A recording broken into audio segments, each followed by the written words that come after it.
China इस दुनिया की सबसे ज्यादा पॉपुलेशन वाली कंट्री। वहां पे 1920 से एक पॉलिटिकल पार्टी है, चाइनीज कम्युनिस्ट पार्टी। वो पार्टी वहां पे 100 सालों से रूल कर रही है। उस पार्टी के at this moment 8 crore registered member है। वहीं दूसरी ओर भारत, दुनिया की सबसे बड़ी डेमोक्रेसी। यहाँ भी पिछले 100 साल से एक पार्टी है जो कि एक्टिव है, इंडियन नेशनल कांग्रेस। पर एक और पॉलिटिकल पार्टी है जो कि सिर्फ इंडिया की ही नहीं, एशिया की ही नहीं, बल्कि पूरे दुनिया की सबसे बड़ी पॉलिटिकल पार्टी है, that is BJP, Bharatiya Janata party. और ये कोई 100-200 साल पुरानी पॉलिटिकल पार्टी नहीं है, महज 40 साल पुरानी पार्टी है।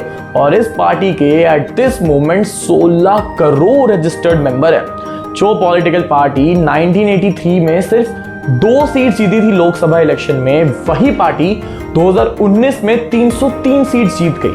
जो पार्टी 2004 में सिर्फ 4 स्टेट्स में अपनी गवर्नमेंट बना पाई थी, उस पार्टी के आज 19 स्टेट में मेजॉरिटी है।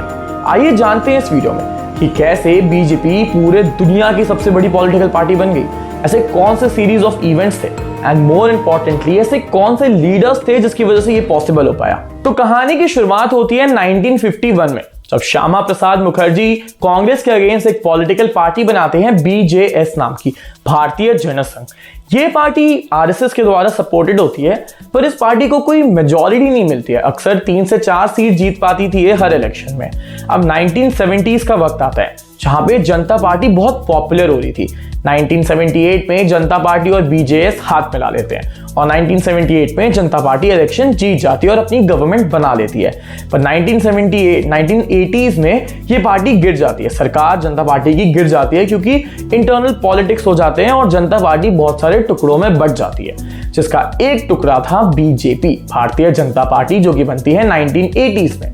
और बीजेपी के पहले प्रेसिडेंट बनते हैं, अब यहां से स्टोरी इंटरेस्टिंग होने वाली है तो ध्यान से सुनिएगा। बीजेपी के पहले प्रेसिडेंट बनते हैं अटल बिहारी वाजपेयी। अब अटल बिहारी वाजपेयी और बीजेपी मिलकर काम करते हैं और 1984 के इलेक्शंस होते हैं। 1984 के इलेक्शंस में you will be shocked to know कि बीजेपी सिर्फ 2 सीट जीतती है। बीजेपी के जितने बड़े बड़े लीडर्स थे, लाल कृष्ण आडवाणी, अटल बिहारी वाजपेयी, सारे लोग इलेक्शंस हार जाते हैं। अब बीजेपी और आरएसएस वाले तो कंफ्यूज हो जाते हैं कि भाई अगर इंडियन पॉलिटिकल सिनेरियो में घुसना है तो क्या किया जाए।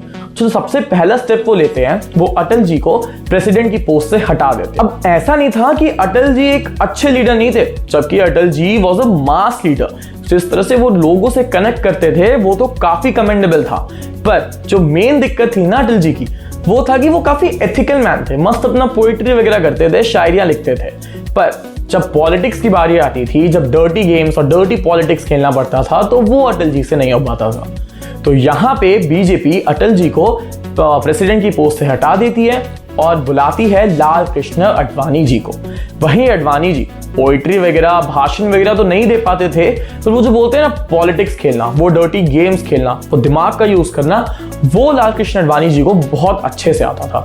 अब लाल कृष्ण आडवाणी जी को बोला गया कि भाई अगले इलेक्शन तक रिजल्ट्स चाहिए, चाहे तुम जो करो। तो लाल कृष्ण आडवाणी जी सोचते हैं कि अगर हमें इंडियन पॉलिटिकल सिनेरियो में घुसना है तो मैं क्या करूं, डेवलपमेंट का रास्ता चुनूं। अगर डेवलपमेंट का रास्ता चुना जाए तो कांग्रेस ने जो 30 साल में डेवलपमेंट किया था, आईआईटीज, आईआईएम्स, रोड का construction, green revolution, food stock, जितने भी डैम्स थे, ये सब करना तो 2-3 साल में पॉसिबल नहीं है। दूसरा था कि साउथ के स्टेट्स को टारगेट करते हैं, पर वो भी पॉसिबल नहीं था लैंग्वेज बैरियर की वजह से। तीसरा ऑप्शन लाल कृष्ण आडवाणी जी को मिलता है और जो सबसे इजी ऑप्शन उन्हें मिलता है वो था हिंदुत्व आइडियोलॉजी। हिंदू के नाम पे वो अपनी पॉलिटिकल पार्टी बनाएंगे, मास मोबिलाइजेशन ऑफ हिंदू करेंगे। और इसी वक्त बीजेपी हाथ मिलाती है हिंदू विश्व परिषद से। उस समय हिंदू विश्व परिषद राम जन्मभूमि वाले मूवमेंट को लेके काफी एक्टिव थी। अब 1989 के इलेक्शन में बीजेपी अपने मैनिफेस्टो में डालती है आर्टिकल 370, कश्मीर वाला मुद्दा और राम जन्मभूमि। नेशनलिज्म और रिलीजन के नाम पे जब बीजेपी 1989 का इलेक्शन लड़ती है तो यू वॉन्ट बिलीव कि 1984 में जो बीजेपी सिर्फ 2 सीट जीती थी, वही सेम बीजेपी 5 साल में 1989 में 84 सीट जीत जाती है। पर अभी तक बीजेपी मेजॉरिटी वाली गवर्नमेंट नहीं बनी थी। लाल कृष्ण आडवाणी जी ने अभी तक आधा ही काम किया था, बचा आधा काम होता है 1990 में, जब लाल कृष्ण आडवाणी खेलते हैं अपना मास्टर स्ट्रोक। वो जाते हैं टोयोटा के पास, बोलते हैं कि हमें एक एसी वैन चाहिए। वो एसी वैन लेके आते हैं और उसे मस्त महाभारत जैसा रथ बना देते हैं। उस रथ को ऑरेंज कलर के कपड़ों से कवर कर देते हैं, एक त्रिशूल लेके बैठ जाते हैं, भाषण दिए चलते हैं। सोमनाथ से अयोध्या तक 5,500 किलोमीटर की वो रथ यात्रा अनाउंस करते हैं। इस रथ यात्रा के टोटली अगेंस्ट थे अटल जी, पर फिर भी लाल कृष्ण आडवाणी जी करते हैं और इस रथ यात्रा का ऐसा रिजल्ट आता है कि 75,000 कार सेवक इस पूरे रथ यात्रा में जुड़ते हैं। लाल कृष्ण आडवाणी जी को सब भगवान की तरह मानने लगते हैं, सब उनके पैर छूने के लिए पीछे भागते हैं, उन पे सिक्के फेंकने लग जाते हैं। मतलब एकदम मैसिव सक्सेस। और इस पूरे रथ यात्रा में लाल कृष्ण आडवाणी जी का साथ एक इंसान ने दिया था। इस इंसान ने पूरे रथ यात्रा में काफी मेजर रोल प्ले किया था। इनके बारे में हम वीडियो के एंड में बात करेंगे। अब 1991 के इलेक्शन में, जो कि ठीक रथ यात्रा के बाद होता है, उसमें बीजेपी 84 सीट्स की जगह 112 सीट जीत जाती है। पर अभी तक अगर आप देखोगे तो बीजेपी मेजॉरिटी के साथ लोकसभा में अपनी गवर्नमेंट नहीं बना पाई थी। अब 1992 में कुछ ऐसा होता है जो इंडियन हिस्ट्री के लिए काफी डार्क फेज माना जाता है और लाल कृष्ण आडवाणी के पॉलिटिकल करियर का एक ब्लैक स्पॉट माना जाता है। अब 1992 में काफी सारे कार सेवक अयोध्या में जमा हो जाते हैं। अयोध्या में काफी साल से बाबरी मस्जिद और राम जन्मभूमि की वजह से डिस्प्यूट चलता है। अब ये कार सेवक स्टार्टिंग में तो काफी पीसफुली प्रोटेस्ट कर रहे थे राम जन्मभूमि के लिए, पर पता नहीं ये प्रोटेस्ट अचानक से वायलेंट टर्न हो जाता है और हीट ऑफ द मोमेंट में ये सारे कार सेवक जाके बाबरी मस्जिद तोड़ देते हैं और उसे गिरा देते हैं।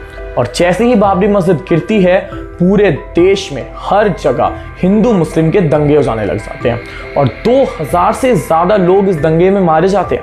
अब कुछ कहते हैं कि बीजेपी का वेल प्लान्ड मूव था, तो बाकी कुछ लोग कहते हैं कि ये कार सेवकों की गलती थी। अब चाहे जो भी हुआ, ये पूरा का पूरा गलत था and I am totally against it.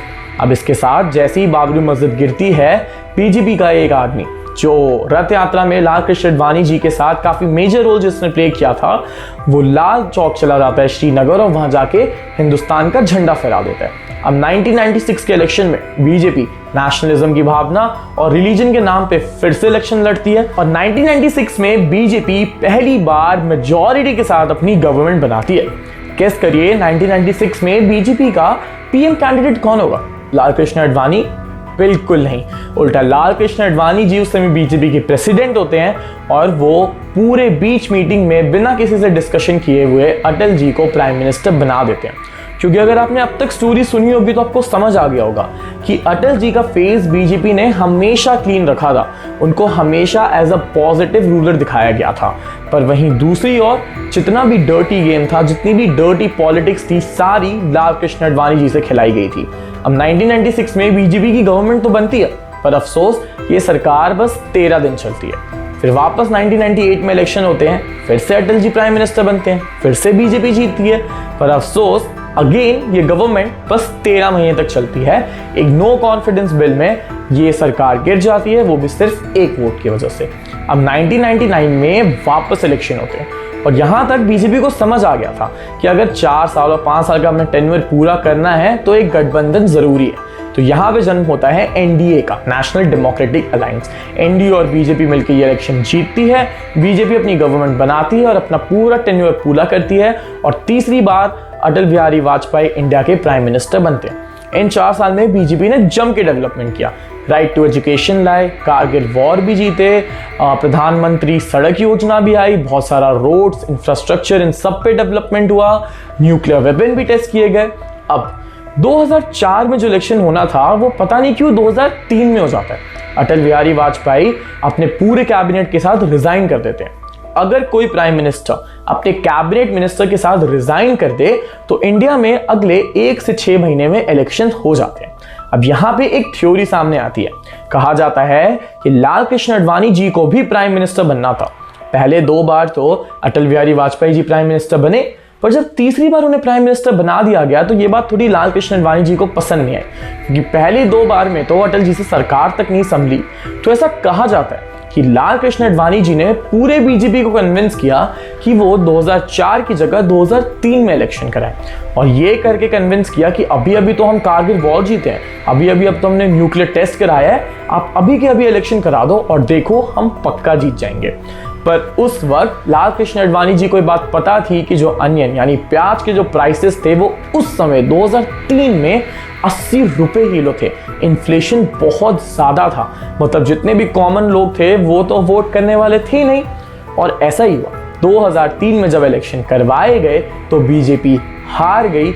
और जैसे ही बीजेपी हारती है, अटल जी का पॉलिटिकल करियर भी वहां खत्म हो जाता है। फिर 2003 से लेकर 2009 तक कांग्रेस रूल करती है, जिसमें मनमोहन सिंह जी हमारे प्राइम मिनिस्टर बनते हैं। उस समय भी कांग्रेस ने जम के डेवलपमेंट किया। हमारी जो इकोनॉमी थी एकदम स्टेबल थी, मतलब मस्त ग्रो कर रही थी कि जब 2008 का रिसेशन आया था ना, तब भी इंडियन इकोनॉमी पे उतना इम्पैक्ट नहीं पड़ा था।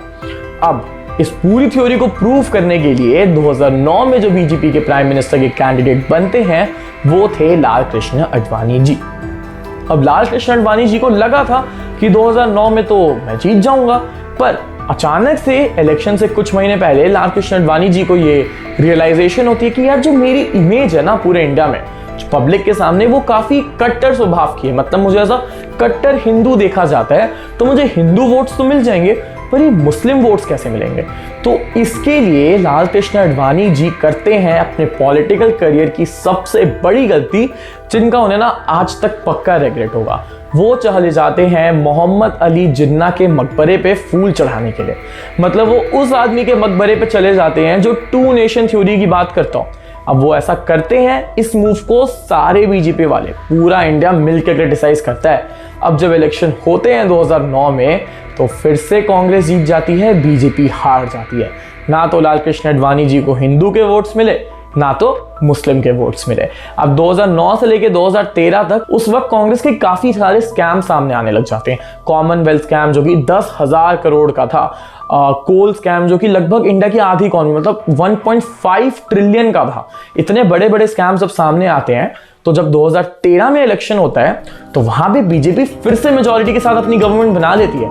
पर 2013 में बीजेपी का प्राइम मिनिस्टर का कैंडिडेट कौन था? नरेंद्र मोदी।